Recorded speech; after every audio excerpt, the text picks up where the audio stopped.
Shalom à tous, on se retrouve aujourd'hui pour une nouvelle vidéo où nous allons parler de la paracha Aharemot. Et je ne suis pas tout seul aujourd'hui puisque je suis accompagné de Alan. Shalom Alan. Shalom Rachel. Écoute, je voudrais d'abord remercier le Seigneur pour cette opportunité, qu'on ait pu non seulement étudier de notre côté, étudier ensemble, et vraiment pouvoir apporter, on va dire, notre point de vue, notre vision, les différents échanges qu'on a pu avoir sur cette paracha, et pouvoir les partager avec tous, justement. Ouais, bah exactement, merci Seigneur et merci d'avoir accepté de faire la paracha avec moi. Je te laisse faire une petite bénédiction avant qu'on commence l'étude.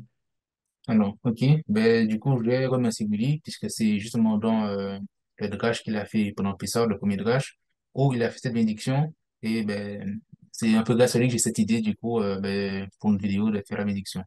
Du coup, Baruch Adonai Eloheinu, melech haolam, asher kideshanu b'mitzvotav, la'asot b'divrei Toratecha. Amen. Sois béni, éternel notre Dieu, Roi de l'univers, qui nous a sanctifiés par ses commandements, qui nous a ordonné de nous engager dans les paroles de sa Torah. Amen. Merci Alan. Alors, comme je l'ai dit précédemment, cette semaine, nous sommes dans la paracha Aharemot. Et le thème que nous allons voir ensemble est un temps de réflexion jusqu'à Yom Kippour. Euh, donc cette paracha, elle se trouve dans le livre de Vaïkra, qui est le livre de Lévitique. Et elle va du chapitre 16 jusqu'à la fin du chapitre 18. Aharemot, ça signifie après la mort. Et ça fait référence à l'incident des deux fils d'Aaron qui ont été consumés par le feu divin après avoir offert un feu étranger à l'Éternel.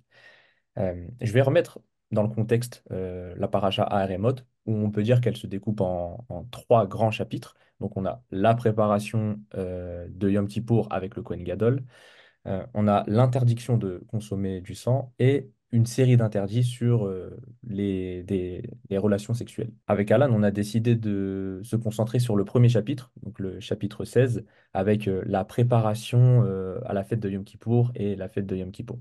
Et on verra ensemble justement l'itinéraire que Hachem a mis en place pour que l'on se sanctifie. Et avant que je commence la liste des différentes parties justement de ce chapitre 16, Alan, j'aimerais te poser une question.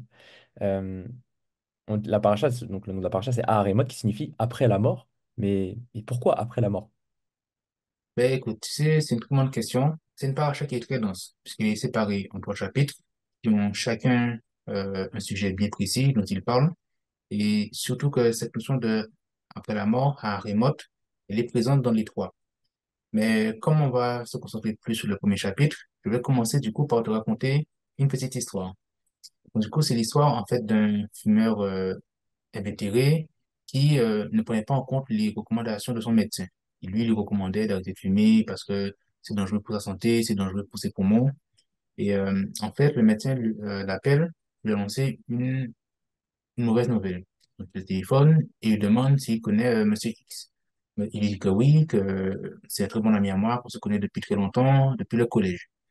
Et il lui dit, ben, en fait, je suis à son chevet et il va vraiment très mal. Tu sais que c'était, comme toi, ben, un très gros fumeur et qu'il a beaucoup de tours, qu'il a vraiment du mal à respirer, même à dormir, que c'est compliqué. En fait, il lui annonce que, ben, en fait, 2 heures après, il lui annonce que, ben, que cet ami est décédé. Donc, du coup, il n'y a pas eu besoin de plus d'objugation, je dirais, que le patient a arrêté directement de fumer. Donc, en fait, pourquoi cette petite histoire? En fait, c'est pour montrer le contraste, en fait, et surtout l'importance. Si je m'avais juste donné les recommandations, donné toutes les étapes pour arriver pour la préparation de Yom Kippour, ça aurait pas eu le même impact. Alors que là, c'est deux fils qui sont morts, donc c'est des enfants. Donc, il y a cette proximité, il y a ce lien entre Aaron et ses fils. Comme dans l'histoire, il y a le lien, du coup, entre le patient et son ami. Donc, c'est vraiment pour montrer l'impact, en fait, et l'importance euh, de ne pas rentrer dans le Saint-Dessin. Que c'est un lieu où il y a justement la présence d'Hachem et qu'on ne peut pas y rentrer comme ça. Il y a une préparation, il y a un temps pour y rentrer. Hmm. D'accord, ok. Franchement, tu as super bien répondu à la question. Du coup, je vais passer au développement du coup, de ce chapitre 16. en listant les différentes étapes. Et bah, on va commencer justement par la première étape qui est la préparation du grand prêtre, où le grand prêtre, il va se préparer en se lavant et en revêtement des vêtements sacrés. Alors, ça tombe bien que tu en parles. En fait, ce qu'il faut savoir, c'est que les vêtements sont spéciaux puisque c'est des vêtements qui sont blancs et faits en lin. Donc, c'est des vêtements qui sont différents de ceux qu'il porte d'habitude quand il fait justement les offrandes et sacrifices. On sait qu'ils sont, on sait qu'ils sont en or. Donc, du coup, avant cette préparation, c'est important de savoir que le Cohen lui-même, pendant 7 jours avant Yom Kippour, il se prépare lui aussi. Donc, il est dans un lieu, une pièce spéciale où, pendant 7 jours, où, en fait, il se purifie lui-même avant de pouvoir, ben, du coup, faire toute la préparation de Yom Kippour. Même les offrandes, elles sont préparées à l'avance. Puisqu'il faut savoir qu'il y a le service journalier de chaque jour, plus Yom Kippour. Donc, c'est vraiment une préparation qui demande du temps, qui est minutieuse et bien précise, en fait. D'accord, ouais. Ouais, ça prouve vraiment que c'est très rigoureux. Et de toute façon, on le verra encore par la suite, au travers des différentes étapes, et dont la prochaine où on a l'offrande qui est faite par le Kohen Gadol pour lui et sa famille. Donc, il va offrir un taureau en sacrifice pour expier ses propres péchés et ceux de sa famille.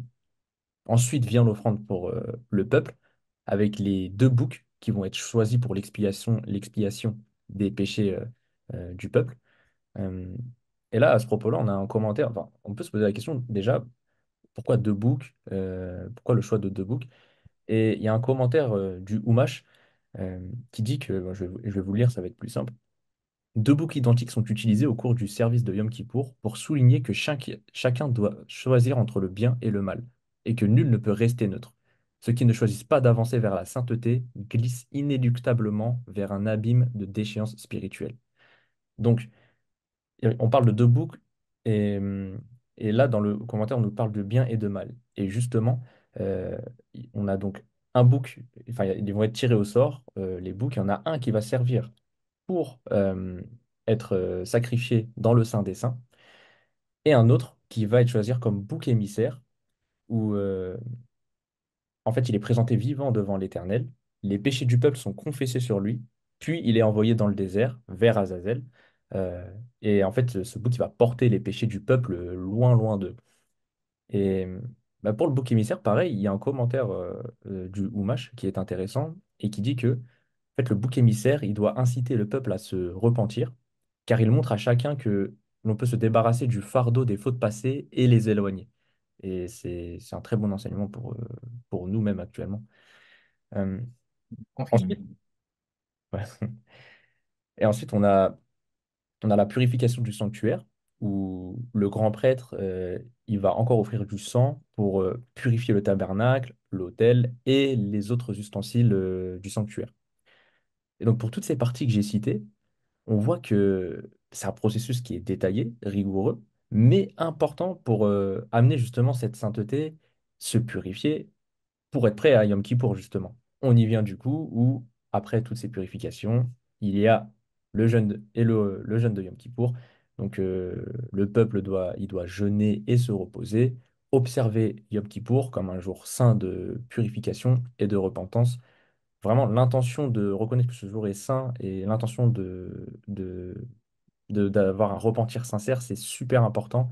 Et encore une fois, je vais appuyer ça avec un commentaire du Humash euh, qui nous dit que Yom Kippour ne procure le pardon qu'à ceux qui reconnaissent la sainteté de ce jour et se comportent ainsi en conséquence. Ceux qui s'abstiennent simplement de manger et de travailler à Yom Kippour, mais refusent de reconnaître toute dimension spirituelle à cette sainte journée, ne sont pas pardonnés. Donc, j'ai cité les différentes parties, on va dire, de notre chapitre 16, mais maintenant, Alan, il va un peu... Comment je peux dire ça? Oui, en fait, avec les différents échanges qu'on a eus, on a relevé deux pensées. Donc, du coup, je vais vous les développer et que vous puissiez un peu plus comprendre. Euh, du coup, la première pensée que j'ai développée, je vais revenir sur l'un des points que tu as dit qui est très important, c'est la signification des deux boucles. Euh, le Midrash, avec les commentaires du Midrash, en fait, on, on voit que les deux boucs, ils sont identiques. Du coup, on peut se poser la question, mais comment les distinguer du coup? Puisque s'ils sont identiques, ils ont été choisis sur la base des mêmes critères, des mêmes prérequis. Donc, comment distinguer? Donc, en fait, ce qui ressort, c'est cette notion de choix. Donc, on sait qu'il est tiré au sort. Donc, du coup, que c'est Hachem qui décide euh, quel bouc sera pour lui et quel bouc sera pour Azazel. Mais comment ça se passe? Du coup, le Midrash nous explique qu'en fait, c'est une union. On a une union. Dans l'union, on a deux billets. Et donc, chaque billet, donc, il y en a un avec, pour Hachem qui est écrit dessus, l'autre pour Azazel. Donc, c'est-à-dire que là, jusqu'à ce moment, le Kohen Gadol, il connaît pas le choix. Donc, il sait pas. Donc, en fait, c'est-à-dire qu'il va prendre un papier dans la main droite et le deuxième dans la main gauche. On va lui présenter les deux boucs. Donc, celui qui est à sa droite, il va déposer sous sa tête euh, le papier qui est dans sa main droite. Et pareil pour le bouc qui est à sa gauche, du coup, le papier qui est dans la main gauche. Et c'est uniquement à ce moment-là, ça, du coup, que lui, il sait et que le peuple sait lequel des deux boucs est pour Hachem et celui qui est pour Sadel. Donc, en fait, euh, le- la pensée qui en ressort, c'est cette notion de choix. Donc, pour bien sûr le contextualiser, je vais le contextualiser au niveau de l'homme. C'est-à-dire que dans la vie de tous les jours, actuellement, l'homme, il fait plusieurs choix. Par exemple, ça peut être pour choisir un travail, choisir son école, choisir sa prochaine destination de vacances. Donc, du coup, quand on va faire un choix, par exemple, le travail, on va se baser sur différents critères. On va choisir le salaire, on va choisir non seulement la distance, on va voir pour les différents avantages qu'il y a. Et en fait, la pensée, ce que Émile va nous montrer, c'est pas en fait le fait de choisir mon travail. C'est tout à fait normal de vouloir un bon travail. Qui n'a pas envie de mon travail, un bon salaire, des avantages? Mais c'est pas ça la pensée. La pensée, c'est la notion de choix. Et en fait, ça, c'est un choix qui est personnel. Du coup, qui peut être basé sur nos désirs, sur nos propres envies. Alors que, par exemple, un travail qui sera simple, euh, on aura peut-être moins d'horaires, peut-être moins d'avantages, peut-être un salaire qui est moins élevé, mais on peut, quand on prend du recul, voir peut-être que, pour prendre un exemple, imaginons que Hachem nous donne un travail. Les horaires sont 9h, 16h. Ben, du coup, 9h, 16h, ça veut dire qu'on a du temps le matin, on a du temps le soir, que ce soit pour sa famille, que ce soit ben, pour étudier, et même pour avoir une pratique de vie qui correspond à la Torah. Alors, peut-être qu'on aura un travail où on aura des avantages, on aura un salaire qui va bien, mais si on a des heures de 8h, 19h, ben, ça fait moins de temps, que ce soit pour la famille, que ce soit pour étudier. Pareil, si jamais on va dans un lieu, une saison de vacances, ben, par rapport à l'environnement où on est, peut-être qu'on aura moins de pratique, peut-être que le niveau spirituel qu'on avait avant va peut-être baisser. Donc, tout ça, c'est des risques. Donc, c'est vraiment pour montrer qu'en fait, il y a cette notion de choix. Et donc, en fait, comme les deux boucs, c'est une notion de choix, en fait, on voit qu'il y a deux voies. Comme tu l'as dit, Rachid, on a la voie qui correspond au bouc d'Hachem, qui est le bien, et celui qui est le mal, puisque tous les péchés du peuple à ce moment-là, ça, sont mis sous la tête du bouc. Donc, et comme il est envoyé, du coup, à Azazel, qui, on va dire, qui correspond aussi un peu à une montagne et ce fait qu'il va chuter. Donc, ça correspond à la mort. Alors que la voie avec Hachem, ça correspond au bien, donc du coup à la vie. Donc, c'est vraiment pour nous montrer l'importance de ce contraste qu'on doit vraiment se fier à Hachem, remettre vraiment tout entre ses mains. Parce que quand on le voit avec le Kohen Gadol, jusqu'au moment où il place les deux billets, donc les deux mots avec le message correspondant sur chaque boucle, il ne connaît pas le choix. C'est pas lui qui fait le choix. C'est vraiment Hachem qui fait le choix. Donc, c'est vraiment cette notion de, on peut commencer à Hachem, on laisse Hachem nous guider pour tous les choix. Donc, c'est-à-dire que quand on prend du recul, c'est vraiment se demander, ben, est-ce que le choix qu'on a fait, ça correspond vraiment à ce qu'Hachem veut? Est-ce qu'on est vraiment sur cette voie du bouc qui est pour Hachem? Mhm. Donc, voilà, ça pour la première pensée. Je vais maintenant développer la deuxième pensée. Euh, c'est une pensée un peu, on va dire, moins midrashique, on va dire, plus, on va dire, avec un peu de recul après une à plusieurs lectures sur la 16 de la paracha de Yom Kippour. En fait, comme on le sait, l'homme, même si on va dire qu'on a le temps pour y aller des sacrifices, il y a les offrandes, dans le peuple, l'homme, avec un grand A, donc c'est homme et femme, doit construire son propre Beth Midrash. Donc, du coup, construire son propre temple. On voit que par rapport au temple, il y a trois parties. On a l'entrée, la tente de la rencontre et le lieu saint. Donc, avec un peu de recul, on voit ben, qu'on peut comparer l'entrée. L'entrée, c'est ce qui vient et ce qui sort. Donc, quand on va le contextualiser au niveau de l'homme, du coup, ça correspond à la bouche. On a la tente de la rencontre, c'est-à-dire que quelqu'un va rentrer, euh, il rentre après l'entrée, c'est la tente de la rencontre. Donc, du coup, on va dire que ça va correspondre au cœur. Et le lieu saint, où il va y avoir les publications, ça peut correspondre aux pensées. Donc, je vais revenir aussi sur un point que tu as dit, c'est qu'en fait, on voit cette notion de purification. Parce qu'il y a plusieurs éléments que le Kohen Gadol va purifier durant tout ce jour de Yom Kippour.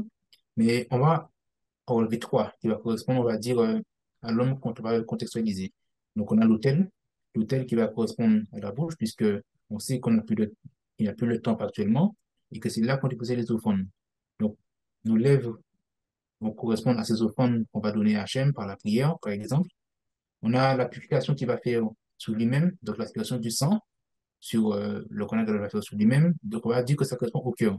Puisque quand on regarde tous les services, comme c'est lui qui le fait, on va dire que c'est lui qui est au cœur, en fait, de tous les éléments, de tout ce qu'il y a à faire. Et du coup, la purification du couvercle, dans le tableau, du couvercle dans le lieu saint. Donc, quand on prend un objet qui va sur le couvercle, on va dire que ça correspond à la tête. Donc, la tête, donc, du coup, les pensées. Donc, en fait, ce qu'il en ressort de la paracha, c'est vraiment cette notion de purification. Mais purifier pourquoi? C'est purifier pour amener à une transformation. Du coup, si on prend l'exemple de la bouche, donc on va dire que c'est le lachon hara, qui correspond aux mauvaises paroles, la médisance, le colportage. Donc, on va purifier pour le transformer en lachon kodesh, et le langage saint. Donc, du coup, c'est des paroles de bienveillance, des paroles d'amour, des paroles d'édification, comme dit Shaoul, Paul dans les différents épîtres euh, dans la Bible. On a le cœur, donc le Yetzirah, qui est le mauvais penchant, qu'on va purifier pour transformer en Yetzir Tov. Donc, c'est qui va correspondre à toutes les bonnes actions qu'on va mettre en place, la façon dont on va transformer son cœur. Et on a les pensées. Donc, toutes les pensées impures, quelles qu'elles soient, qu'on va purifier pour avoir des pensées pures. Et la une petite conclusion qu'on pourrait faire, c'est que avoir du coup ces trois parties, donc la Shon Kodesh, le Yetzir Tov et les pensées pures, l'équilibre des trois ben, va faire que Hachem peut venir résider en fait. Euh, pour apporter un peu plus de précision, il y a le service de l'encens. Le service de l'encens durant Yom Kippour, que le Kohen Gadol fait, le Midrash nous apprend qu'en fait, ce service-là, ça, il permet de purifier le Lashon Hara, donc les médisances et les colportages. Et c'est intéressant de voir cette notion parce que quand on voit les médisances de colportage, du coup, ça vient de la voix. Donc, du coup, c'est un son, c'est du bruit. Et tous les services de l'encens, c'est un service qui est silencieux. Donc, en fait, ce contraste est là pour nous montrer que on doit faire attention à ce qu'on dit, faire attention à comment on parle, et surtout que avoir ce silence. C'est-à-dire que même si on peut avoir de mauvaises pensées, même si euh, il y a des choses mauvaises qui peuvent arriver, on doit avoir ce silence, même quand on est au cœur de cette discussion, on a ce silence, pas de médisance, pas de colportage. Ok. Voilà un peu l'idée au cours des différentes discussions qu'on a pu avoir avec Rachid. Les, les deux ont des pensées qu'on a voulu vous partager justement dans cette vidéo. Mm. Et ça me rappelle, tu vois, quand on préparait la paracha et qu'on discutait à propos de ça, et surtout du Mm, chapitre 16 où on voit tout le processus qu'avait le Kohen Gadol, et donc tous ces processus de purification, et donc la responsabilité qu'il avait. Nous, dans nos temps actuels, en fait, c'est cette responsabilité que chaque homme doit assumer, chaque homme avec un grand H doit assumer. Et nous, dans le cadre, en vrai, du judaïsme messianique, euh, et nous qui croyons en Yeshua, c'est cette responsabilité que Yeshua a pris pour toute l'humanité. mm, Et du coup, bah, merci beaucoup encore, Alan, hein, pour ces deux pensées. Et allez, on va conclure la vidéo, hein. Je vais un peu résumer tout ce que tu as dit, mais en fait, avec tout ce qui a été dit, je dirais qu'il est important qu'on prenne conscience des temps que HM il a mis en place pour nous permettre de nous sanctifier. Et que le point de départ de cet itinéraire, justement, de ce parcours, c'est Pessah, et on a vu avec ce qu'Alan a dit qu'on a une longue préparation avant Yom Kippour. Et là, actuellement, nous sommes dans l'Omer, une période qui nous permet de réfléchir sur nous, sur nous-mêmes, et de voir comment améliorer notre relation et proximité avec Hachem. Et je prie pour que chacun d'entre nous puisse vraiment prendre conscience de ce qu'est l'Omer, et même de ses temps en général, et qu'on prenne conscience de notre responsabilité et qu'on puisse chacun nous débarrasser de nos fardeaux et aller vers ce qu'il y a de plus important, consacrer notre vie à Hachem pour être libre, suivre les voies de l'Éternel et lui faire confiance là où il veut nous emmener. Et encore une fois, merci Alan, hein, d'avoir partagé ce moment avec moi. Ben, écoute, franchement, c'était une occasion. C'est vrai que je m'avais déjà posé la question, je pense, il y a plusieurs semaines. Ben, le fait que, ben, qu'on ait pu, ben, échanger ces vidéos, faire ce partage, échanger sur nos différents points, ben, m- moi, je suis content. Je suis content qu'on ait pu enfin avoir, ben, même cette discussion, mettre ce temps à part, ben, pour en discuter, discuter de nos différents points de vue et pouvoir faire une vidéo et pour le partager, à tout le monde et à tous ceux qui vont la regarder. Ouais. Bah, même moi, je suis super content hein, de ce qu'on a pu faire. Et bah, n'hésitez pas à nous dire en commentaire si ça vous a plu. Et bah, Mm. que le Seigneur vous bénisse, chacune des personnes qui regardent cette vidéo. Et on vous dit Shavua Tov, hein. Je sais pas toi.